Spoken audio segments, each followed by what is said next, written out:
Some days, you just want to make a good impression.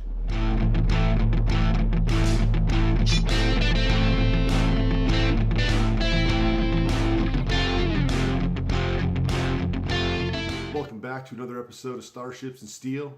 Coming up on Christmas fast. It's 15th today, 10 more days.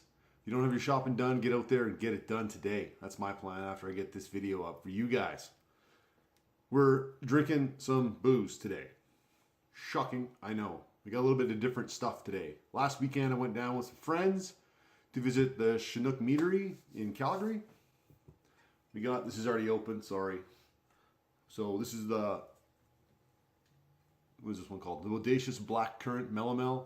This is a honey wine / mead. So Melomel, it says on here, is mead with added fruit.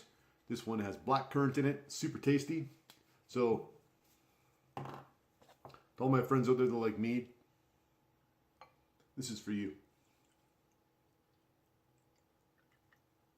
This isn't a beer. It's nothing like a beer. If you don't live in Calgary, probably can't buy this.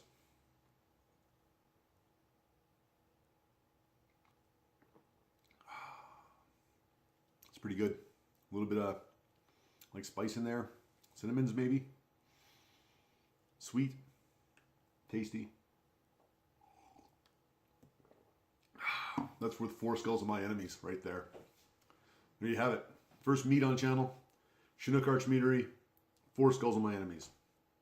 Today I have no craft, really. Nothing I was actually building. But I had some things I wanted to try. So we're going to go over to the craft table. I'm going to show you a technique I'm working with right now.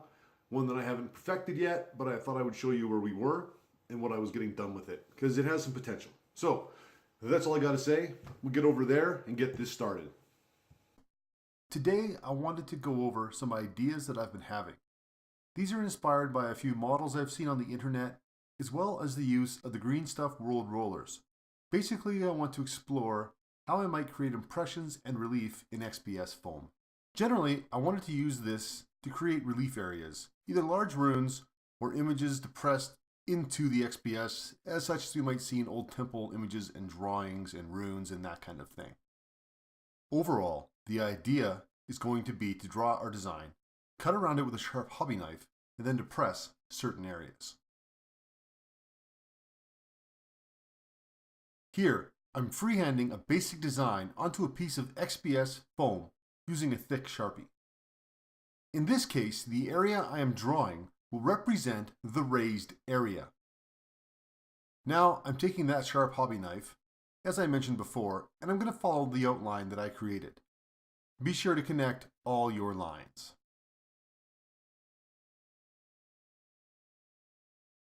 When cutting intersections, it is best to start at the join and work your way out. This prevents cutting into the design. Now we will use some sort of tool to depress the foam. Anything you have around might work. Here are some tools I have used. Everything from popsicle sticks to various clay tools. Here, I'm using a popsicle stick to depress the XPS and create the relief. This popsicle stick has had the end cut off so it's flat, and I've also sanded it so that it doesn't have any weird protrusions on it.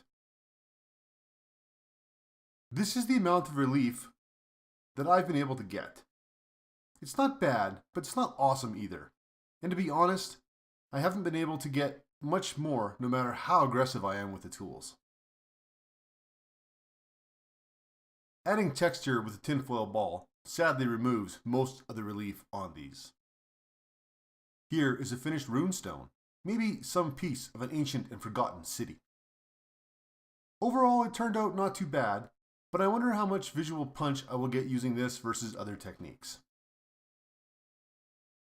More relief can be achieved by using a more aggressive and damaging texturing process to the recessed areas.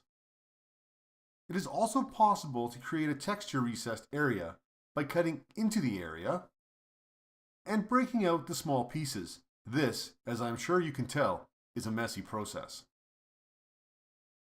Knowing that Foam Core takes the Green Stuff World Rollers better, I started looking into using it. Here you can see a piece I did quickly that shows some pretty good definition as compared to what I was getting with the XPS. This is a technique I'm going to visit in another video to see what we can build. So here's a quick recap. Here's the 3 techniques we talked about. Well, I guess 4 technically. Here's the original technique that I did, followed by the technique using a more aggressive tool to push the relief in, versus one where I actually cut out the insides, which of course makes it less flat. And then finally, the foam core, which I think has the best relief with the simplest effort. So I wanted to thank everyone for stopping by today and taking a look at this quick little video. Some good ideas coming forward from this, I think. And if you like it and thought it was useful, please click like on the video. If you want to see more content, please click subscribe. I release new content every week. Sometimes it's crafting, sometimes it's playing a little bit of Conan games, whether it be Conan Exiles or maybe some role-playing games coming down in the future, or maybe just a news idea of things that you might have missed in the world of gaming this week. So, thanks everyone for stopping by again, and thanks to all my new subscribers. We're getting close to 500 again finally. We're at 490 just about, which means I owe you guys another Road to Vanaheim video. But until then, have a beer, and I will talk to you all later on Starships and Steel.